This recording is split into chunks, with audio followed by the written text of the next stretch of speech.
Представители знака зодиака Скорпион. Скорпионы, мои дорогие любимые, здравствуйте. Таро прогноз на декаду, на 10 дней, с 10 по 20 августа. Давайте узнаем, что нам подскажут карты, чего ждать от этого периода или что прояснится. Тут, правда, что-то может шаг за шагом проясняться, потому что если первая декада по 10 августа, она еще связана с ретро-меркурием, а по ретро-меркурию, как известно, и какие-то сбои, задержки, паузы, ну, может быть, и затишье перед бурей, кто-то может так думать и внутренне к чему-то приготовиться, я это допускаю. Хотя тут у каждого по-своему, кто-то, наоборот, будет подмечать, что да вообще ничего не происходит, телефон молчит, прежние какие-то согласования, ничего тут не срабатывает. Могут быть сбои в электронных системах взаиморасчета, могут быть сбои и на транспорте, путаница какая-то может быть или пауза. Вот тут все, что связано с информацией, технологиями, с транспортом, тут и это все где-то по Меркурию здесь может барахлить. Но уже к середине месяца жизнь принимает нормальный темп или ускоряется, а к концу месяца и того быстрее все пойдет. И мы с вами смотрим как раз середину месяца. Вот давайте узнаем, что же там у вас прояснится. Достанем карту. Что прояснится с 10 по 20 августа для скорпионов? Какой вопрос, какая тема? Что уйдет? Ну, может быть, и путаница уходит. Возможно, и вы вот так темп наберете и в конечном итоге сумеете что-то для себя прояснить, согласовать, может быть, и в чем-то точку поставить, что придет взамен. И далее мы достанем 3 карты, как знаки судьбы. Мы не задаем вопросов, как потоковая информация. Многие из вас знают карты Таро, поэтому вот перекладывайте на себя, как вы смотрите, видите эту карту, как вы ее чувствуете. Первый знак судьбы. С чем это связано? Второй знак судьбы. И третий знак судьбы. Может быть, чему нужно уделить внимание? Что нужно услышать? Достанем карту совет.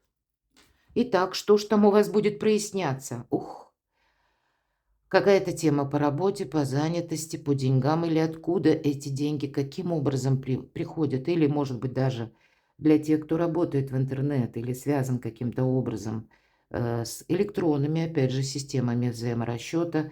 Ну, что-то вы тут тоже можете переигрывать, переделывать. Или по информации, если прежде была путанная какая-то, то по королеве жезлов она, как известно, как раз умеет работать. И она сильна в правильной работе с информацией, раз, и в правильном распределении денег, два. Вообще, это такая бизнес-вумен.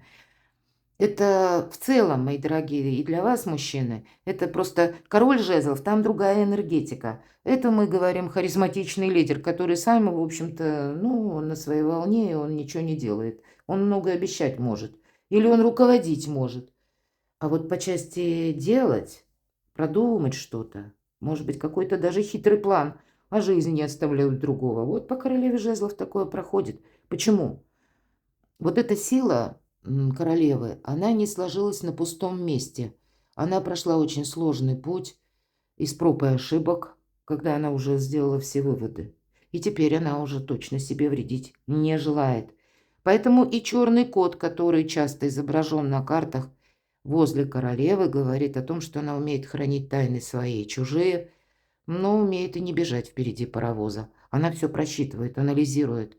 Она иррациональные методы тоже использует, потому что никогда не знаешь, что сработает, а что нет. И, конечно, жезлы, почему я начала наш расклад, дела, работу, бизнес и деньги, это как будто в центре внимания. Но каким образом провзаимодействовать? Вот, видимо, шаг за шагом вы будете по части вашей занятости и достатка прояснять некоторые темы. Что уйдет? Туз чаш, казалось бы, радость какая-то уходит, да? Давайте я проясню. Это с чем связано? Может быть, это минутная какая-то радость, победа, смотрите. Вы знаете, какое-то головокружение от успеха словно отступает на второй план. И вам теперь эту победу, это ведь оно не уйдет. Всегда шесть жезлов, точнее, Шестой младший аркан по жезлам говорит, ты уже достиг какого-то плато или какой-то победы. Всегда любая активность, она просчитывается как бы с 1 до 6, если по нумерологии, ну или гексаграмму китайскую возьмем, то же самое. И 6 – это вершина наших достижений. Вот какой-то ваш период, который нам говорят, если все шло по нарастающей, вот теперь этого не будет. Если что-то для вас складывалось, ну, может быть, удачно какой-то период времени, как шаг за шагом, а вот теперь нет, тут другие энергии. Вот вам сейчас все контролировать и сохранять. И при этом нужно быть, видимо, в таких добро-лояльных энергиях.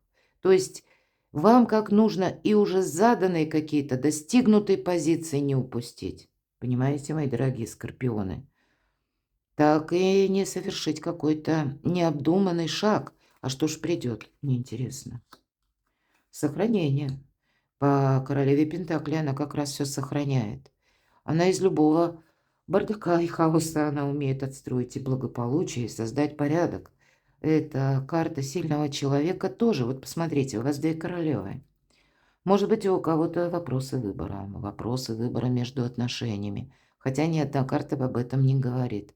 Но я могу такое допустить, потому что у нас как проигрывающая сила туз чаш.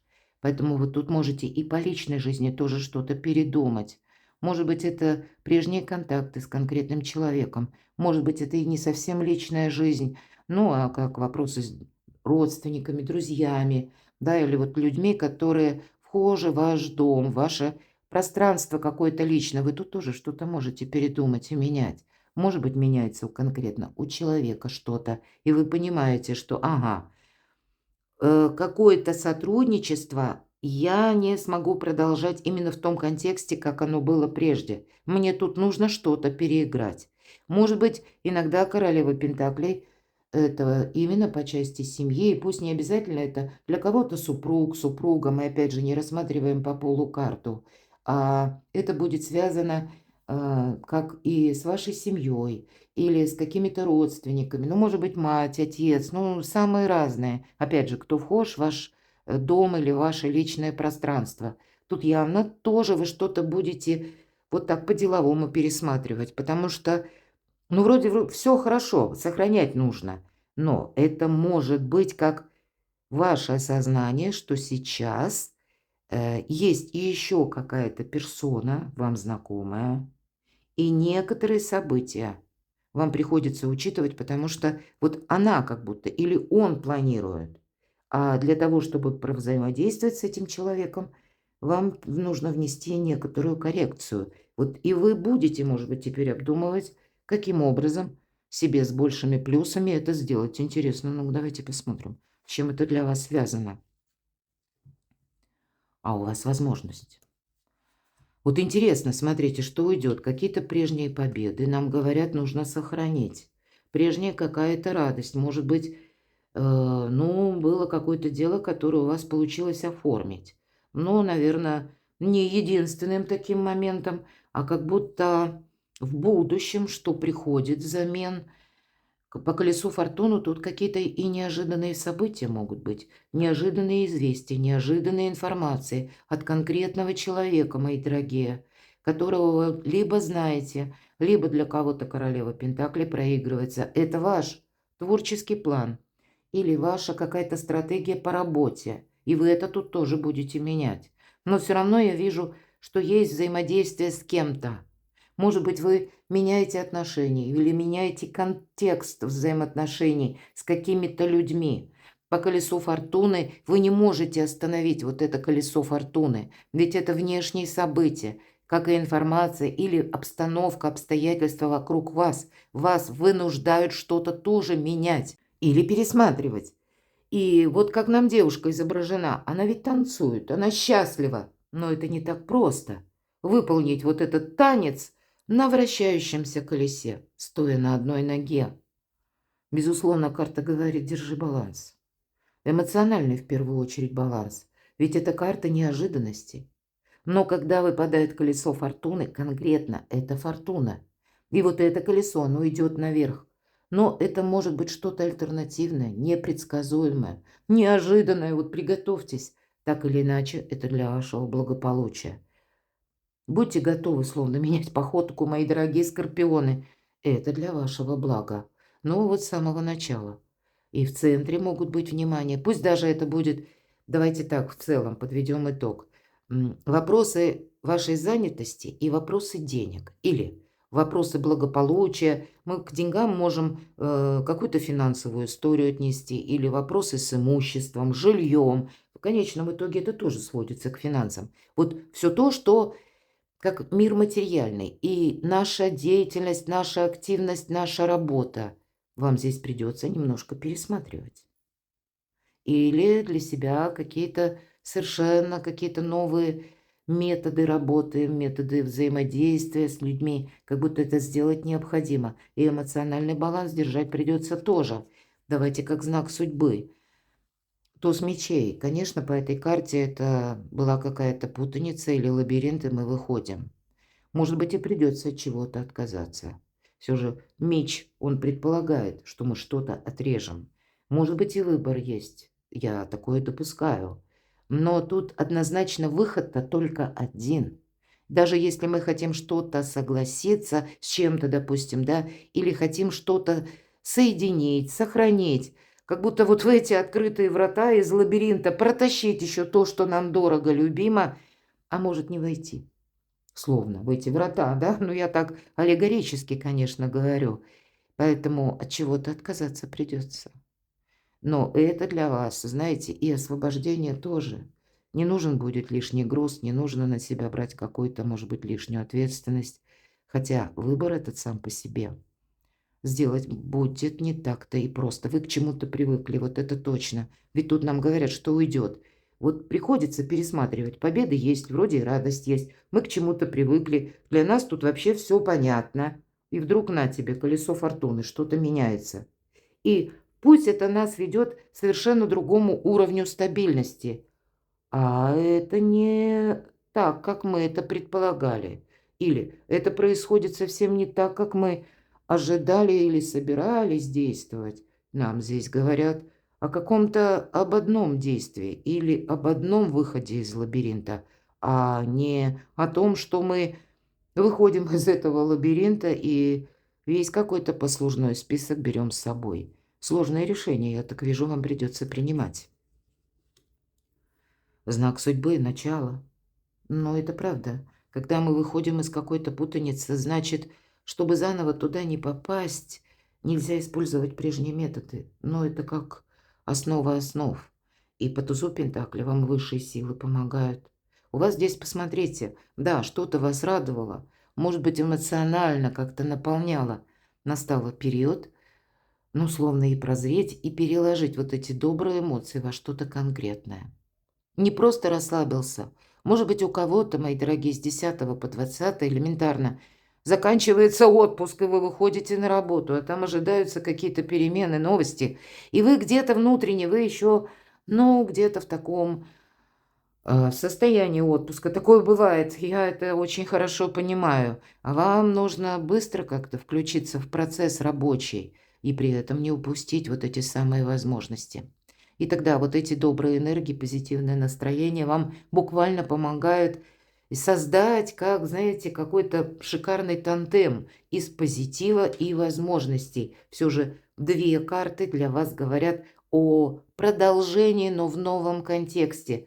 И еще пока тоненькие корешки вот у этого пентакля всегда в этой колоде нам хотят напомнить, что это как зернышко будущих побед или, может быть, и денежного дерева, которое мы только что садим. Да, еще придется и ухаживать и за росточками вот этими малюсенькими, и за этими тоненькими корешками, но оно того стоит. И это как, может быть, и для кого-то жизнь с чистого листа, но у кого-то, повторюсь, и банально, выходите на работу и там узнаете какие-то новости. И, знаете, быстро вот так рационализм надо включить. Продумать для себя так, каким образом для меня это может быть в плюс. Или что я для себя такого позитивного могу сделать. Может быть, и смена руководства, или какие-то еще вот перемены, они все-таки происходят. И вам приходится себя тоже отчасти менять. Да, и по королю мечей это тут правда. Для кого-то сделать карьеру, а для кого-то договориться с руководителем или новым руководителем. Или как-то подстроиться под новую систему какую-то. Ведь системы тоже проходят по карте король мечей. Может быть, для кого-то из вас и другая какая-то задача состоит в том, что вам нужно понимать, какие документы вы подписываете. Вы отправитесь к юристам, адвокатом, чтобы знать, как в отношении вас работает закон. Как знак судьбы, это и вы можете контактировать с сильными мира сего. По королю Пентаклей такие проходят, как руководители или те лица, может быть, и чиновники, но у них в руках сосредоточена власть или какие-то сферы влияния. И, конечно, с ними нужно договариваться. Вас может и судьба с таким человеком свести, но тогда для вас вы можете что-то, вот колесо фортуны и королева пентаклей, укрепить свои позиции. Но сделать это не будет просто. Все-таки колесо фортуны говорит о возможности.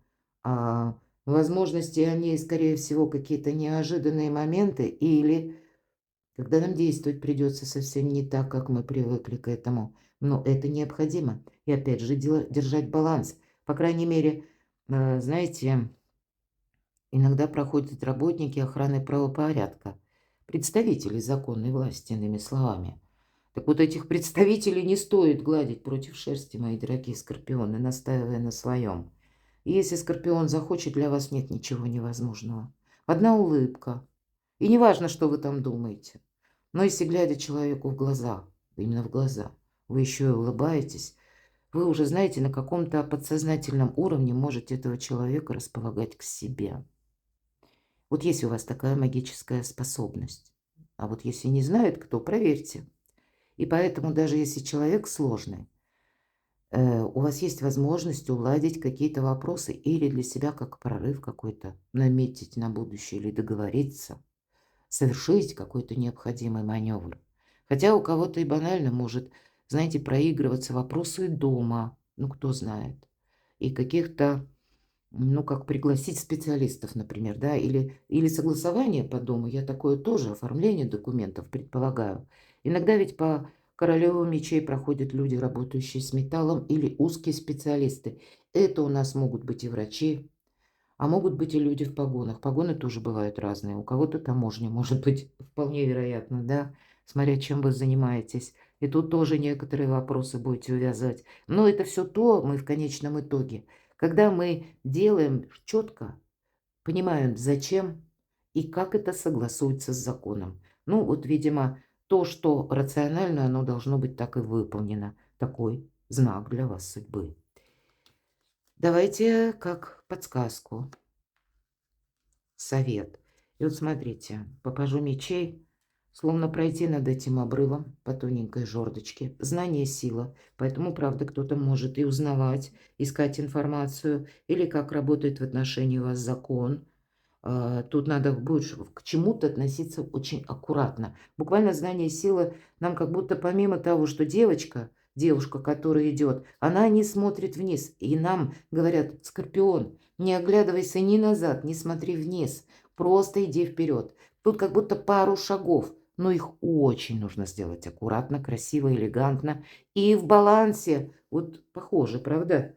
Эти две карты. По пажу мечей – это выбор правильного направления, точнее, нового направления. Правильного направления – это карта Солнца. Прошу извинения, оговорилась. Новое направление.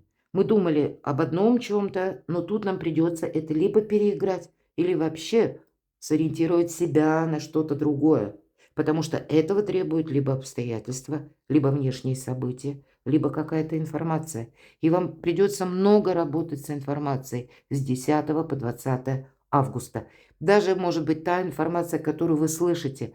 Но не доверяйте всему тому, что вам приносят люди, а именно анализируйте. Королева жезлов, она этим и сильна. И лампочки вот эти, или знания, сила вам придают баланс, чтобы не оступиться. И пусть эти 2 шага над этим обрывом, но у вас получится осуществить.